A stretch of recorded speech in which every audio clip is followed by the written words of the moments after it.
तो तस्वीरें लगातार हम आपको दिखा रहे हैं और जिस तरीके से हमला बोलता हुआ इजराइल नजर आ रहा है, उसके बाद हमास के कई ऐसे टॉप कमांडर भी हैं जो ढेर हो चुके हैं। अमजद ओहदे नेवी कमांडर है, ढेर हो चुका है। इसके बाद हम बात करेंगे मेराद अबू की, जो कि वायुसेना का कमांडर है, ढेर किया जा चुका है इजरायली सेना की तरफ से। ये 2 कमांडर ही नहीं बल्कि इसके बाद लिस्ट भी बहुत लंबी है। अगली लिस्ट में नाम आता है, इस लिस्ट में मोहम्मद अब्दुल्लाह का, एंटी टैंक मिसाइल कमांडर था मोहम्मद अब्दुल्लाह, जो कि ढेर किया जा चुका है आईडीएफ की तरफ से, यानी कि इजराइल डिफेंस फोर्स की तरफ से। लिस्ट बहुत लंबी है। हमास के तमाम ऐसे टॉप कमांडर हैं जो कि ढेर किए जा चुके हैं और जिसकी वजह से हमास आतंकी संगठन कहीं ना कहीं वीक पड़ता हुआ नजर आ रहा है, क्योंकि जब कमांड करने वाले इतने जो बड़े-बड़े आतंकवादी हैं वो ढेर किए जाते हैं, तो उसके बाद कहीं ना कहीं हमास के लिए कई तरह की चुनौतियां जो हैं वो आगे आकर जरूर खड़ी हो जाती है। ये 3 नाम हमने आपको बताया, लेकिन सिर्फ ये 3 नाम ही नहीं, इसके अलावा भी तमाम तरह के नाम हैं जो इस लिस्ट में शामिल हैं।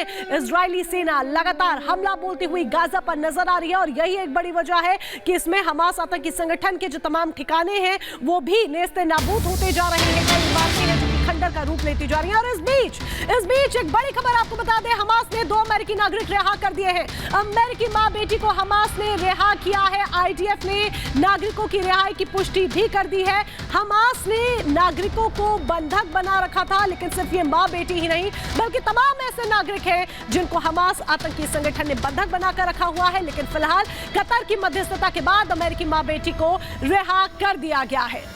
तो चलिए इसी के साथ हम चर्चा की शुरुआत करते हैं। कौन कौन से हमारे साथ पैनल में मेहमान हैं आपको जल्दी से मैं बता देती हूँ। रिटायर्ड मेजर जनरल संजय सोई हमारे साथ है, डिफेंस एक्सपर्ट के तौर पर retired group captain UK Devnath ji हमारे साथ, और रिटायर्ड कर्नल शैलेंद्र सिंह हमारे साथ जुड़ गए हैं डिफेंस एक्सपर्ट के तौर पर। सबसे पहले शैलेंद्र सिंह, मैं आपके पास आना चाहूंगी। सर, कतर की मध्यस्थता के बाद हमास के आतंकियों ने इन अमेरिका के 2 बंधकों को रिहा कर दिया है। जो बाइडेन ने परिवार के लोगों से बातचीत की है, हर मदद का आश्वासन दिया है, लेकिन इस पूरे सिनेरियो को कैसे देखा जाए? देखिए, सबसे बड़ी बात हम शुरू से कहते आ रहे थे कि कतर इज द मास्टरमाइंड। क्यों? क्योंकि इनका जो हमास का चेयरमैन है वो वहां रहता है ज्यादातर टाइम, अभी भी। सबसे बड़ी बात यह है, दैट मीन्स व्हाट, कि कहीं ना कहीं कतर हमास को सपोर्ट जरूर कर रहा है, अदरवाइज वो क्यों रखेगा। अब आगे बात, अगर आप चेयरमैन रखते हो और यूएस का प्रेशर ज़्यादा है तो आपने इजरायलीज़ को नहीं छोड़ा।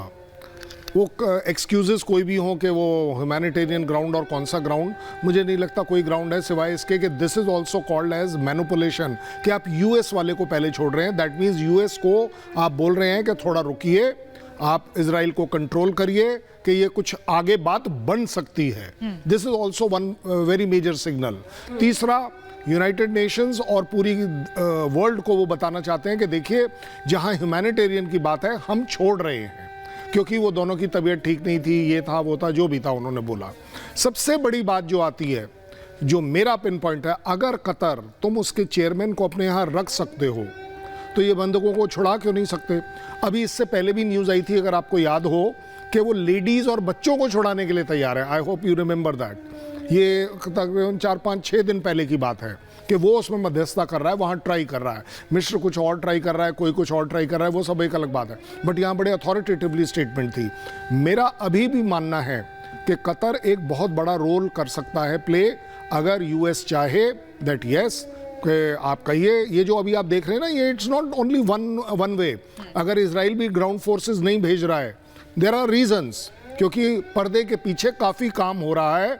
और सबसे बड़ी चीज़ जो इस पूरे के पूरे इंटेंसिटी को एक्सट्रीम पर ले जाने से रोक रही है, वो है होस्टेजेस। जी बिल्कुल बिल्कुल। और इसी बीच एक और बड़ी खबर बता देते हैं, जिस बात का लगातार जिक्र हो रहा है कि 2 बंधकों को रिहा किया गया है। तो उन रिहा किए गए बंधकों से जो बाइडेन ने बातचीत की है, फोन पर बातचीत की जो तस्वीरें हैं वो लगातार वायरल हो रही हैं, सामने आई हैं। तो ये रिहाई के बाद जो जानकारी निकलकर सामने आई है कि जो 2 बंधक थे, जो दोनों महिलाएं थी, उनसे जो बाइडेन ने बातचीत की है, और जो बाइडेन से बातचीत करते हुए एक सुकून जो है वो इन दोनों महिलाओं के चेहरे पर साफ तौर पर देखा जा सकता है। खुशी जो है वो इन दोनों महिलाओं के चेहरे पर नजर आ रही है, क्योंकि हमास के बंधक में ये दोनों महिलाएं थी, लेकिन उसके बाद जब रिहाई हुई तो फिर जो बाइडेन से बातचीत करती हुई नजर आई।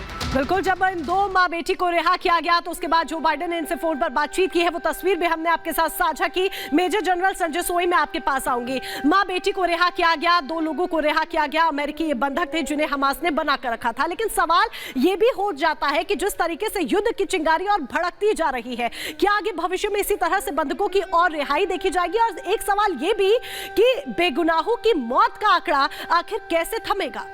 नहीं, बिल्कुल मोनिका, ये वाकई में जो एक इशू है ये काफ़ी चिंताजनक है। दोनों बातें, एक तो होस्टेजेस को छोड़ना, जैसा कर्नल शैलेंद्र ने बताया, उसी बात को मैं थोड़ा सा और आगे बढ़ाऊंगा कि ये उनका एक सिंपैथी गेन करने का तरीका है कि दो लोगों को छोड़ दिया। कतार का रोल है और ह्यूमैनिटेरियन ग्राउंड में तो और भी बहुत सी महिलाएं, बच्चे, उनको क्यों नहीं छोड़ा? खाली दो को छोड़ा। एक टोकन है ये कि हाँ भाई, छोड़ने का हम काम कर रहे हैं, हम बड़े अच्छे आदमी हैं, बड़े भले आदमी हैं। दूसरी बात ये कि आप देखिए किस प्रकार से वीडियो, जो आप कह रहे हैं एक ह्यूमन ट्रेजेडी हो रही है, बहुत ही जो आम आदमी को नुकसान हो रहा है, जिस प्रकार से बिल्डिंगें गिर रही हैं, तहस नहस हो रही है। नेचुरल बात है, काफ़ी कोलेटरल डैमेज है, काफ़ी सिविलियन लोग मारे जा रहे हैं, काफ़ी बच्चे मारे जा रहे हैं, औरतें मारे जा रही हैं। और वो जो वीडियोज और फोटोग्राफ निकल रहे हैं, जैसे अभी आप भी दिखा रहे, किस प्रकार से टोटली ज़मींदोज़ हो चुका है ये जो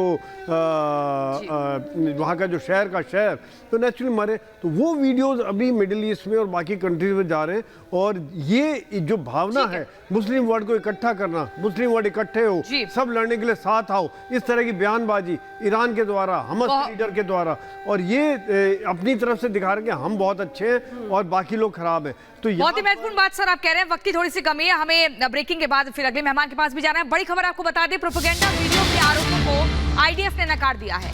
हमास के ठिकाने थे टारगेटेड, ये आईडीएफ ने कहा है। कमांडर के सेंटरों को नष्ट करना था, आईडीएफ की तरफ से कहा गया।